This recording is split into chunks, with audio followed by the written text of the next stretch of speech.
Olá você, amigo e amiga, mais uma vez aqui com o programa Medicina em Destaque. Agradecemos a sua escolha, a sua preferência pelo nosso canal, por estar aqui na TV Mar, no canal 25, você que nos assiste também através do celular, através de outras vias sociais, outras mídias.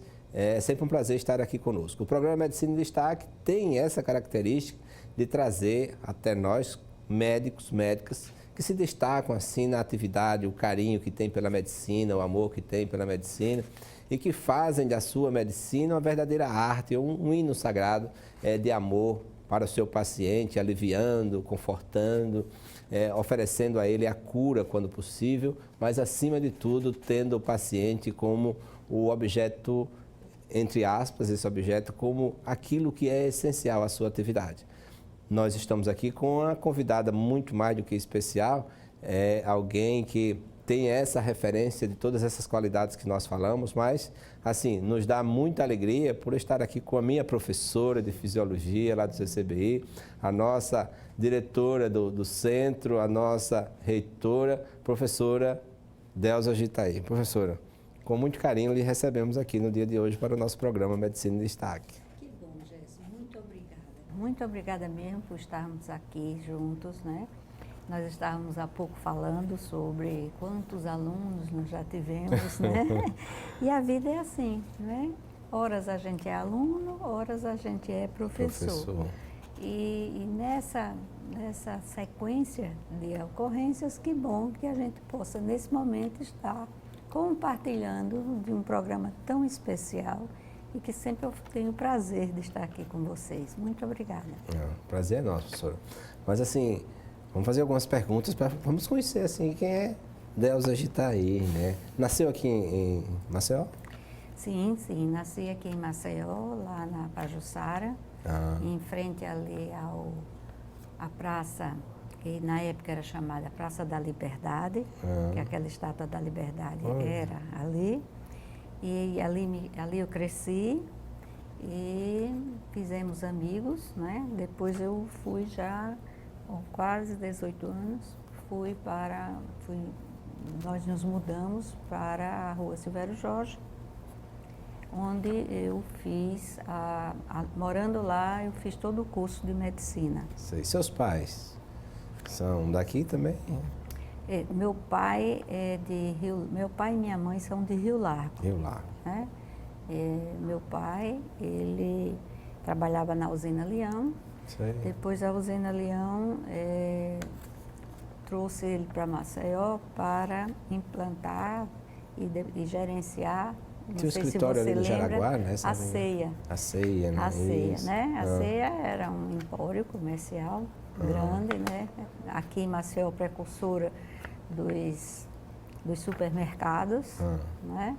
E minha mãe é um doce de gente. Oh, meu Deus. Nós somos... É assim, os frutos a gente percebe que a árvore...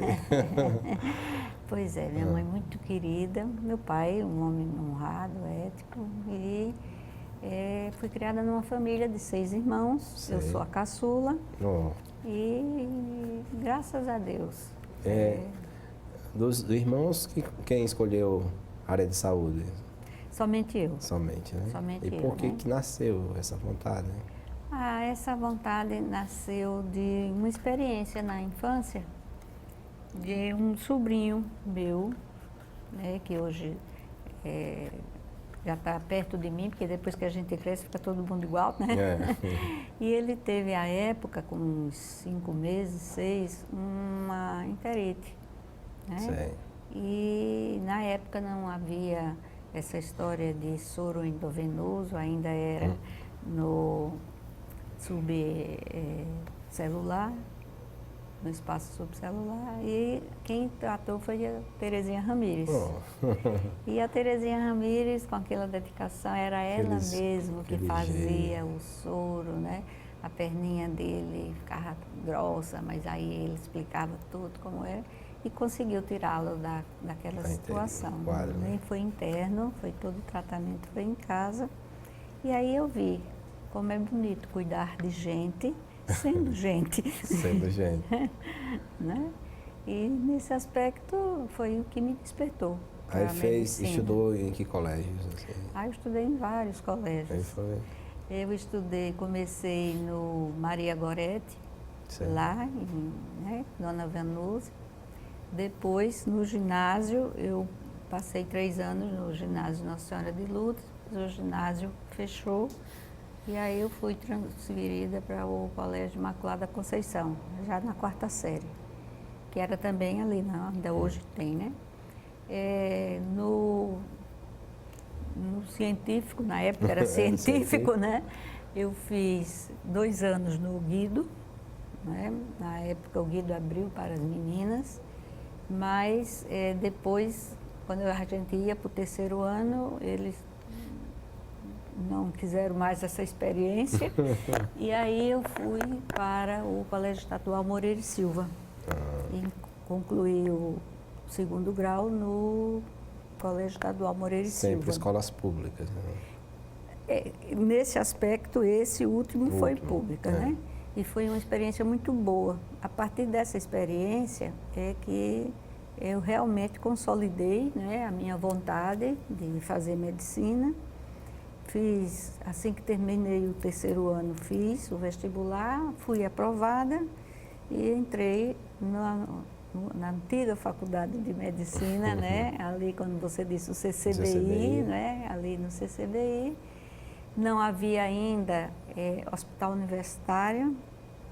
Nós praticávamos na Santa Casa, não nesse formato de hoje, mas ela administrada pelas irmãs, a Santa Casa. E eu fiz estágios em algumas maternidade, clínicas e me formei. Logo que eu me formei, estava aberto já concurso na universidade para ser professor de fisiologia. Mas era uma coisa bem especial para mim, porque estava também se iniciando as propostas de mestrado e doutorado. Nós estamos falando do início dos anos 70. Né?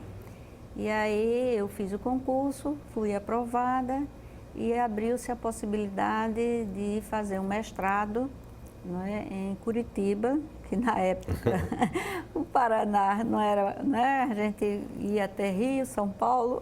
Era um pouquinho distante. Aí fui para Curitiba e fiz o mestrado em fisiologia.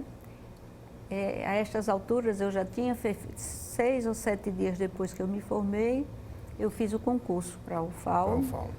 E já saí como professora da UFAL. Que bom, né? Que tem essa... e com bolsa do CNPq. Com bolsa, isso. Então a vida me tratou muito bem, graças a Deus. E é exatamente por isso que eu também tenho essa gratidão para fazer algo de útil sempre em relação a tudo que a vida me deu. Eu quero também contribuir para dar pelo menos um pouquinho. Experiência de sala de aula, né? Porque se a gente sai da graduação, já começa com os alunos, a minha experiência com sala de aula é antiga. Eu já com 14 anos comecei a ensinar no ensino primário, no 3º ano primário. Né? Apesar de ser menor, mas não tinha, né, nenhum problema. Era um período dando aula aos meninos e o outro período estudando, na época, o chamado ginásio. Né? Quando concluí, fui para o científico, então eu às vezes dava aula particular, mas fiquei, né, mais dedicada ao... Ensinava mais biologia, matemática? Não, ensinava química. Química? Sempre gostei muito de química. Então, ainda no 3º ano de medicina, o Estado precisava de professores de química, física, matemática e desenho e biologia. E aí houve um convite extenso para os alunos de medicina e engenharia. Não tinha curso de licenciatura, né, aqui no estado dessas matérias. Nós fizemos um curso intensivo e eu fiz o curso intensivo de Química e comecei a ensinar no Moreira e Silva. Né? Então eu ensinava as turmas de 3º ano e preparando para o vestibular, Química, né? Quando terminei, então eu tinha 5 turmas, né? Todos os anos, 3º, 4º, 5º e 6º ano. Quando terminei e que entrei já na universidade, aí fui me deparar com os alunos um pouquinho maiores, mas eu tive muitos alunos, inclusive, com mais idade do que eu, porque em 2 turmas eu ensinava no noturno, no Moreira e Silva. E o noturno é mais para pessoas já que trabalham, né, que trabalham. Tudo.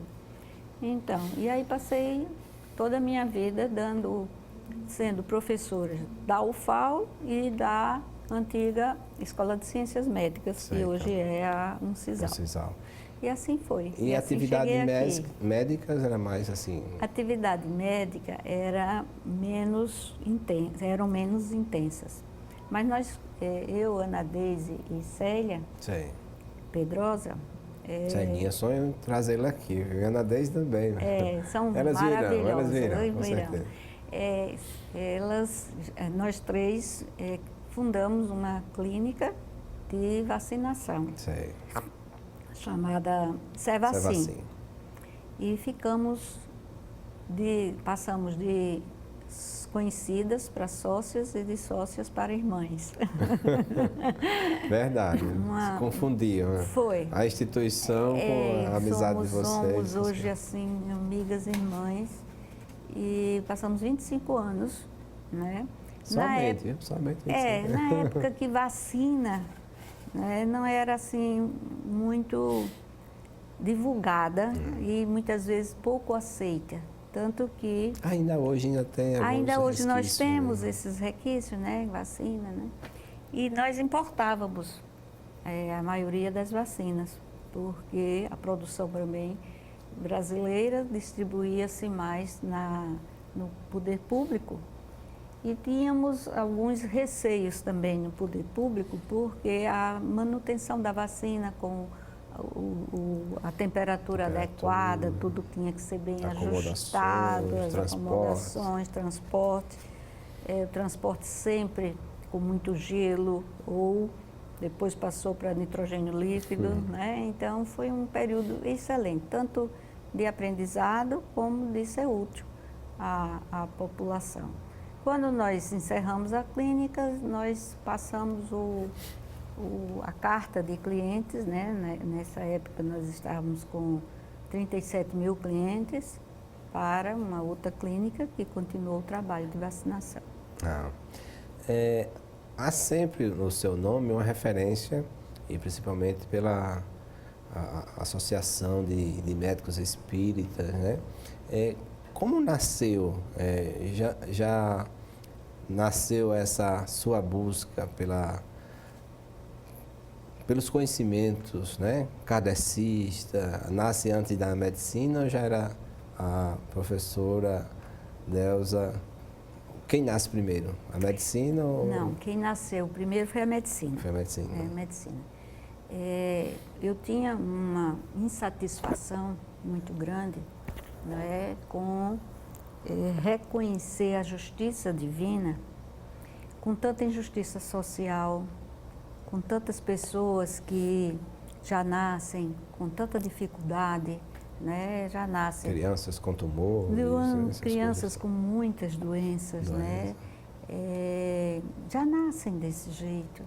E, além disso, com uma condição familiar desestruturada, com uma situação socioeconômica também que não dava condições.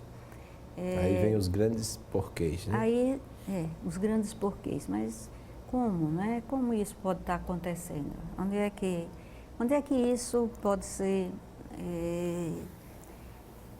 explicado, né? Então, eu passei um tempo até bastante grande nesse conflito existencial. Queria acreditar em Deus, mas queria acreditar num Deus que eu realmente, né, reconhecesse... Pudesse explicar até essas coisas, reconhecesse, né? Deus tão bom, tão como poderoso como Pai. Como Pai, né? Eu frequentava a missa, aquelas católicas, né, de missa somente, e nunca tinha sido batizada. Lá em casa meus pais eram batistas e aí o batismo seria...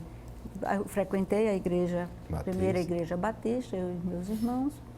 E depois, quando eu fui para Curitiba, aí conheci um casal que era espírita, né? E era muito atuante, um casal que se tornou pai e mãe, né? Inclusive a minha família de Curitiba.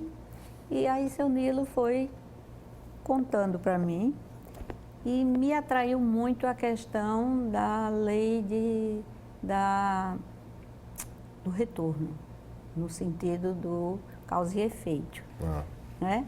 Então, na lei da reencarnação, que não é olho por olho, dente por dente, a reencarnação, na realidade, a minha leitura é de um projeto pedagógico de Deus, e nesse projeto pedagógico nós estamos aqui numa grande escola para aprender o que não aprendemos ainda nas existências anteriores.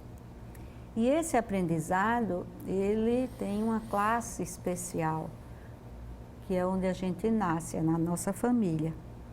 Então, através da convivência com os pais, os irmãos, né, a família nuclear e a família ampliada, nós vamos aprender algo muito simples e muito difícil, que Jesus resumiu toda a fala e a prática dele, que é o amor, né? Quando ele fala amar a Deus sobre todas as coisas e amar ao próximo como a si mesmo.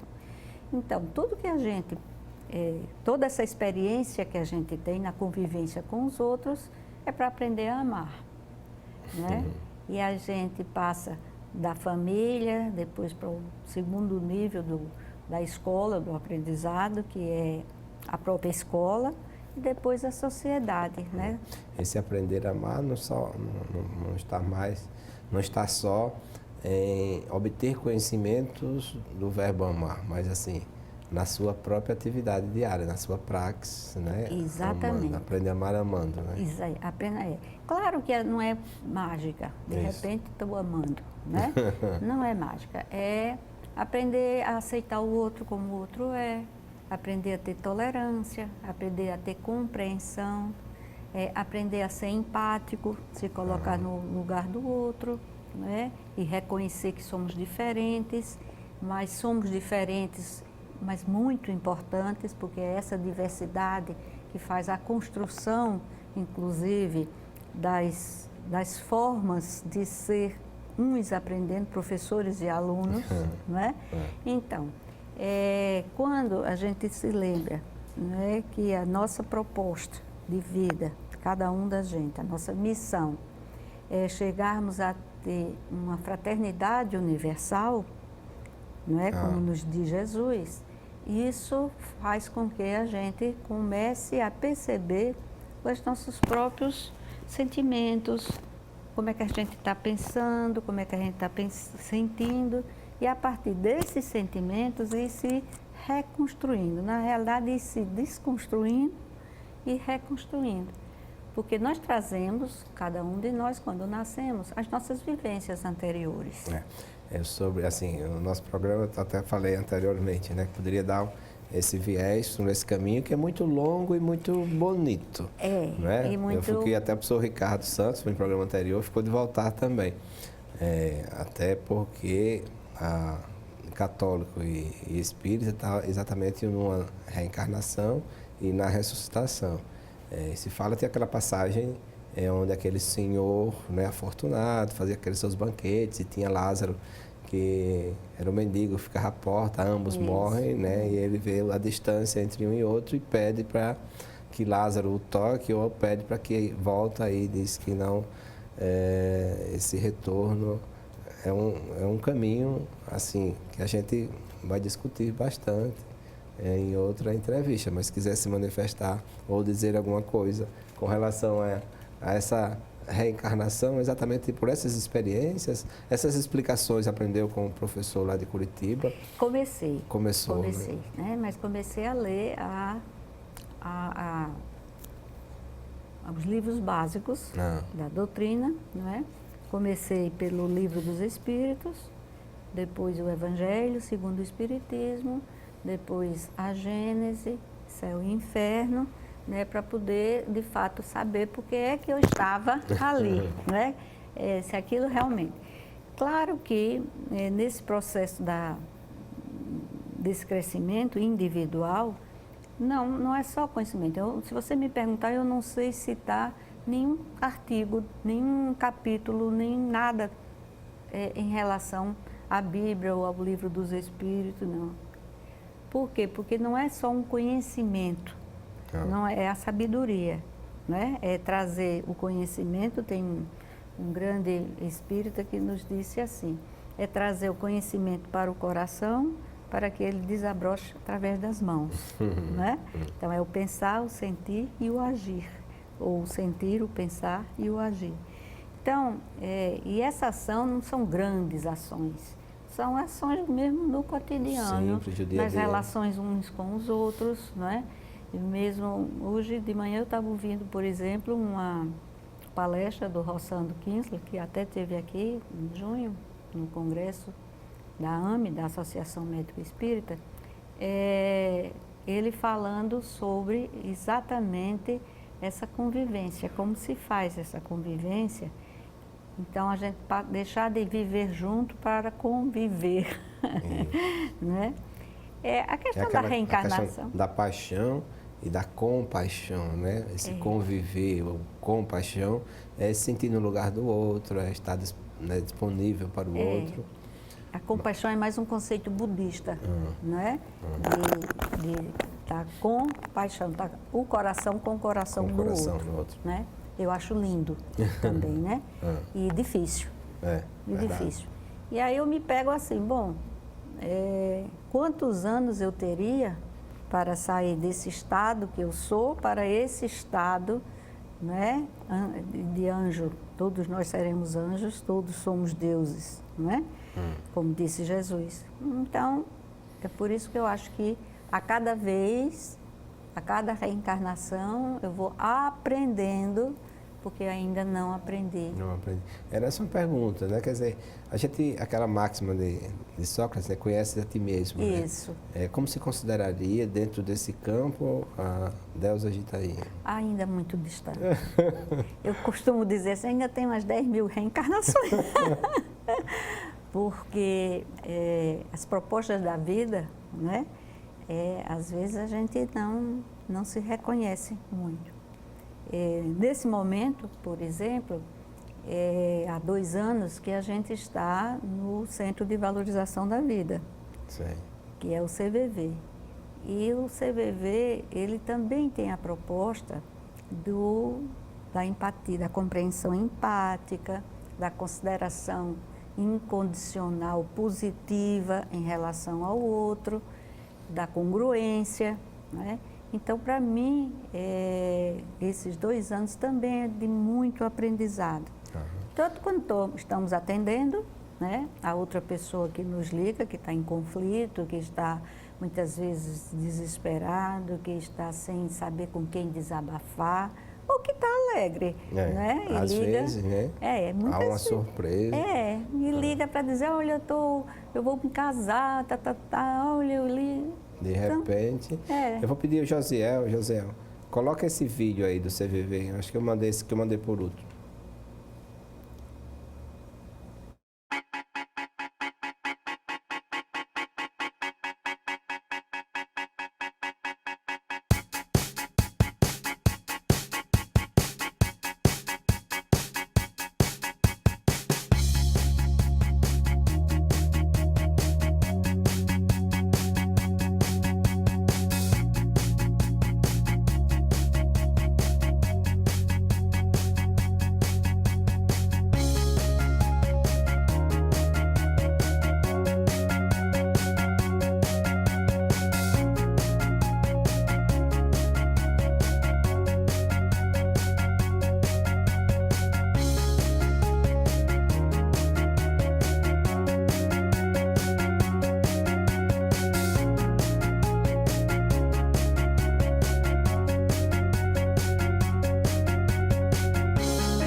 E aí, Bonita, né? A proposta.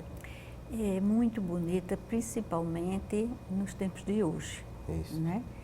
O suicídio foi presente durante toda a humanidade. Né? Nunca houve Isso, tem uma pergunta aqui até nesse panfleto, se é da natureza humana pensar em suicídio. Pois é da natureza humana diante do que vem de fora para ela e também do que vem de dentro. Tem uma pesquisa de um professor Neuri Botega, da Unicamp, uma pesquisa multicêntrica, que ele fala que o resultado da pesquisa é que pelo menos 17% da população, algum momento da vida, pensou em se suicidar. 17%. 17%. Então está muito presente. Está muito grande. A população de 100 milhões. Né? Não é verdade? Nossa. Agora, a maioria, cerca de 14%, pensa e passa. Eu costumo dizer assim, para me lembrar, ser mais didática, né? Pensou naquele momento e passou. Mas há 3%, aliás 5%, que pensa... Os 14 agora, né? 14, os 14, né? Então, que pensa e passa. Certo? Então, estou fazendo as contas erradas, né? Não, assim, tem 17, certo, né? Não, 14, pensa e passa. Pensa e passa. Aí ficam 3. Aí ficam 3, né? Esses pensam e ficam. E entram num processo que é chamado de ideação suicida. Né? Qualquer dificuldade, qualquer conflito, pensa que a solução daquilo é se suicidar. E 1% chega a praticar. Isso parece pouco, não é? Mas é muito grande. O CVV atua exatamente nessa população, antes de chegar à prática. Então, ele atua com valorização da vida e prevenção do suicídio em consequência. Então, vamos antes, só para colocar à disposição do telespectador, o CVV, o que é e onde nasce e como é que está aqui em Alagoas? Ah, que bom. Que boa essa pergunta sua. O CVV, ele nasceu em São Paulo, em 1962. É o Centro de Valorização da Vida. É o Centro de Valorização da Vida. Ele é sediado em São Paulo, né? É de utilidade pública, federal, estadual e municipal. É um serviço humanitário. Ele é associado... E voluntário. E voluntário, né? Só quem trabalha no CVV é quem gosta de gente, quem tem mais de 18 anos e quem tem a disponibilidade de estar nesse atendimento e, portanto, disponibilidade de tempo. Sei. Então, aqui ele chegou no ano de 2017. Que caminhos? Os caminhos foram um grupo até pequeno, 5 pessoas, pensou em fazer algo de trabalhar pessoas que estavam nesses 3%. Nesses 3%. E aí ficamos procurando como. Eu entrei na internet e vi o site do CVV. Eu desconhecia, como o resto do grupo. O site é cvv.org.br. É um site muito rico, tem uns blogs maravilhosos, tem um blog que tem arquivos maravilhosos. E aí a gente foi trabalhar agora de como trazer para Maceió um posto CVV. E aí entramos em tratativas com o CVV Nacional e no dia 29 de setembro de 2017, nós fundamos aqui em Maceió o posto CVV Maceió, que funciona ali na Mangabeira. Certo.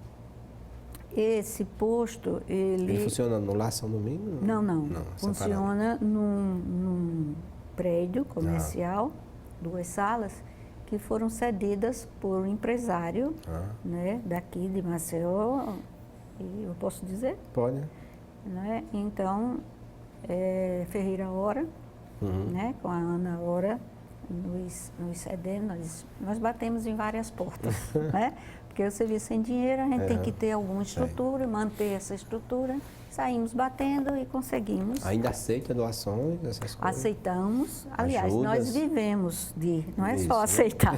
Quem Nós estiver assistindo o vivemos programa, de doações. está disposto, que ama pessoas, que ama o ser humano, que ama a gente e que tem consciência do grande número de suicídios que existem, né? Irá ficar sensibilizado com isso. Então a gente vai estou até antecipando o final do programa, mas assim, é oportuno, é muito oportuno. A questão para que a gente possa somar, né? Porque Isso. só quem é legista sabe, assim, como eu, sabe dos índices de suicídios que ocorrem aqui. Imagine isso no Brasil todo. Isso. Aqui em Alagoas nós temos um número elevado.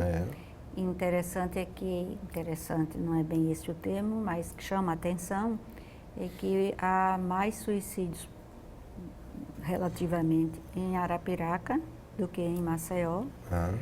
Na sequência Arapiraca, Maceió e Rio Largo, mas a 7ª região sanitária, ali todo o entorno de Arapiraca, é uma região onde há mais prática do suicídio. O que é que leva uma pessoa a cometer suicídio? Será que esses lugares têm alguma influência sobre esse índice?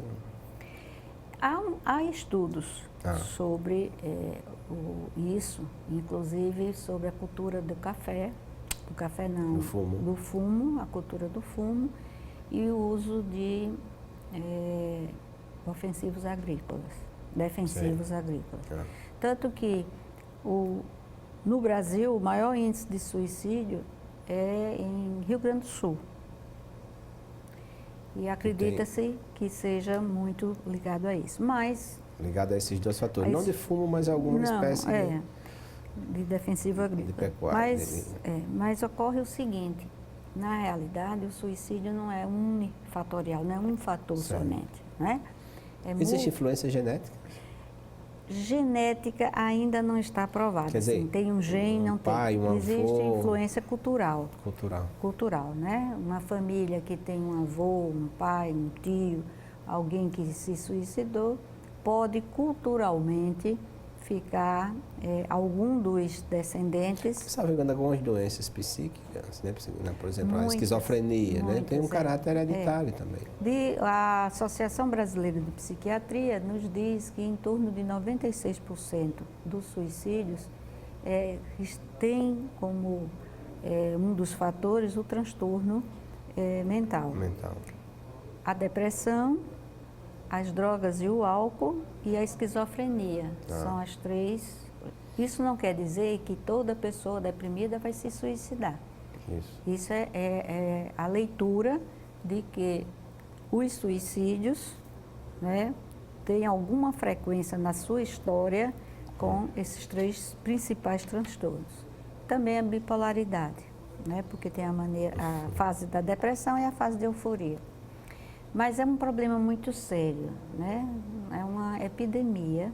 Imagina. E em sendo uma epidemia, é uma questão de saúde pública. E eu costumo analisar assim, saúde pública é a saúde do público. Nós somos público. A saúde nossa, né? Então é a nossa saúde, né? Os homens e mulheres, quem cometem mais? Os homens praticam o suicídio cerca de 3 vezes mais do ponto de vista estatístico notificado. Cerca de 3 vezes mais do que as mulheres. No entanto, a tentativa de suicídio é muito maior entre as mulheres do que entre os homens, né? Se reconhece que os homens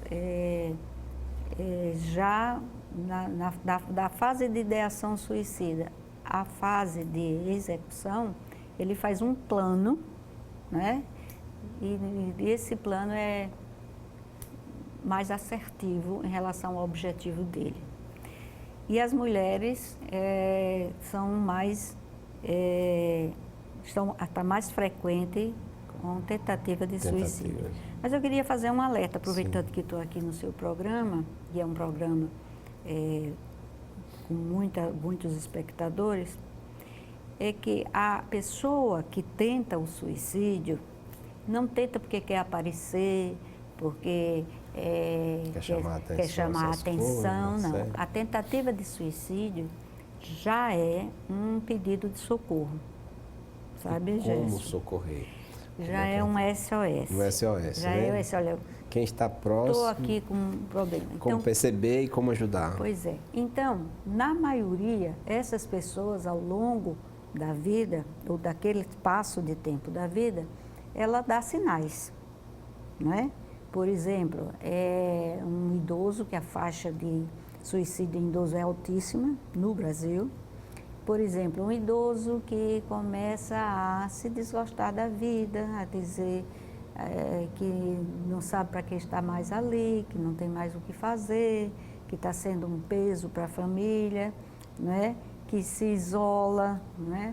Então, precisa ouvir esses sinais. Ele não está brincando, ele está tendo esse sentimento. Sim. Né? Ele está com esse sentimento de não ter mais objetivo. Né? Então, é importante que a família e os amigos tenham esse olhar e chegue junto. Mesmo que ele não peça ajuda explicitamente, ele está pedindo Uma atenção. à medida que ele está falando, né? E isso pode ir não crescendo na mente dele. Outro exemplo, você tem adolescentes em casa e um adolescente começa a se descuidar da aparência, começa a não querer mais fazer coisas que gostava muito, como jogar, como ir para as baladas. As festas, baladas, essas coisas. Às vezes até um asseio, um banho, uma coisa assim. Pois é, da aparência. Tanto o asseio quanto a roupa, né? Começa a se isolar em casa, ficar isolado no quarto. Então, e falas também, né? Se sentir incluído na família ou não se sentir incluído na família ou na escola.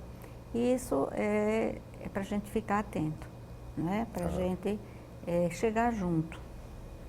Chegar junto.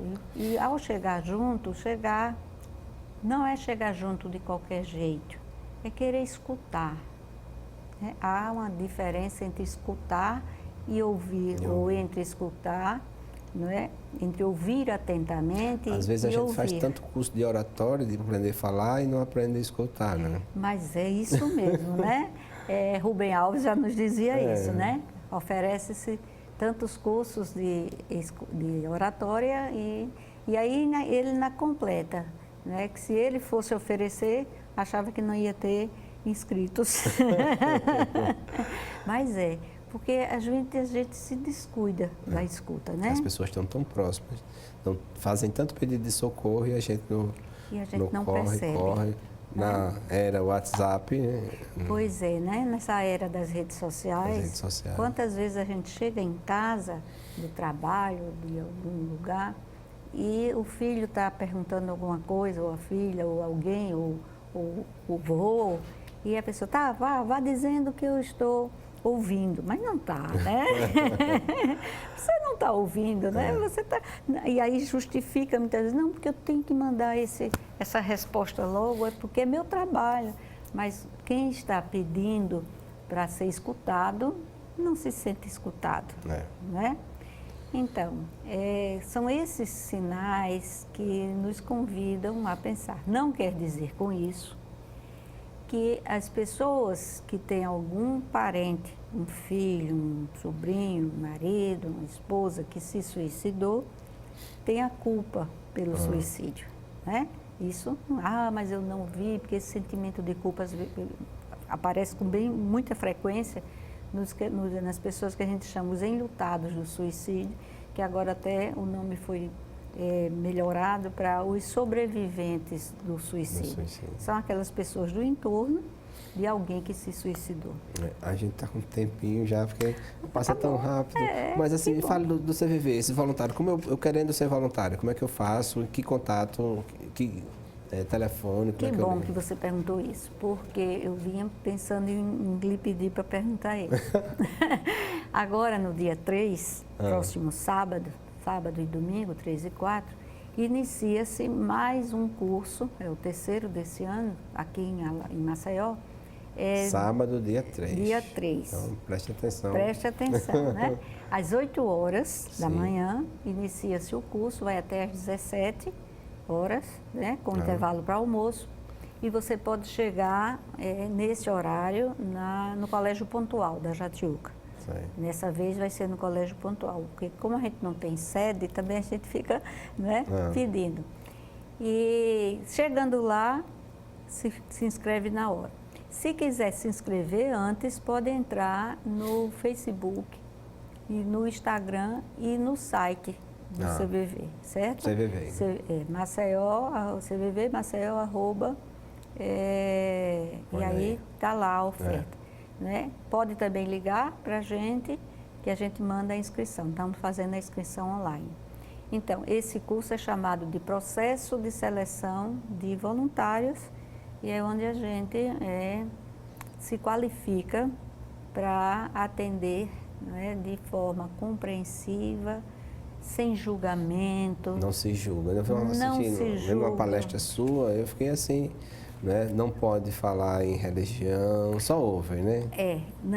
Porque o CVV é uma instituição que não tem nenhum vínculo religioso e nenhum vínculo partidário, político partidário, né? Então, não há essa vinculação. Claro que a convivência, inclusive com esses atores, né, sociais e políticos, é importante. Nós temos, inclusive, doações, né, de políticos, de religiosos e religiosos participando, mas naquele momento a gente é voluntário do CVV. E em sendo voluntário do CVV, a gente está ali para ter a maior compreensão empática com o outro e, portanto, as convicções do outro são convicções dele, devem ser respeitadas. E esse respeito é um respeito que dignifica tanto o atendido como o voluntário plantonista. Plantonista, tá? Chegamos ao final, professora, tão rápido. Alguém fica falando, o programa é tão extenso, termina tão rápido assim. Então, nós queremos agradecer a professora Delza de Itaí pela sua forma tão de atenção tão especial ao nosso chamado, ao nosso pedido. Difícil encontrar na agenda, mas ela se dispôs a estar aqui conosco. E, obviamente, agradecemos a você também. E só as suas considerações finais para o nosso programa e para o trabalho de voluntariado do CVV. Jess, pode sempre contar com a gente. De fato, a gente vai sempre encontrar um espaçozinho na agenda. Se não vier eu, vem uma outra pessoa do CVV. Nós estamos com esse curso. Convite porque há necessidade de voluntários, né? Há muita necessidade, a demanda. Nós estamos atendendo cerca de 200 telefonemas por dia. E ainda precisamos preencher o horário da madrugada. Nós atendemos de 6 da manhã à meia-noite.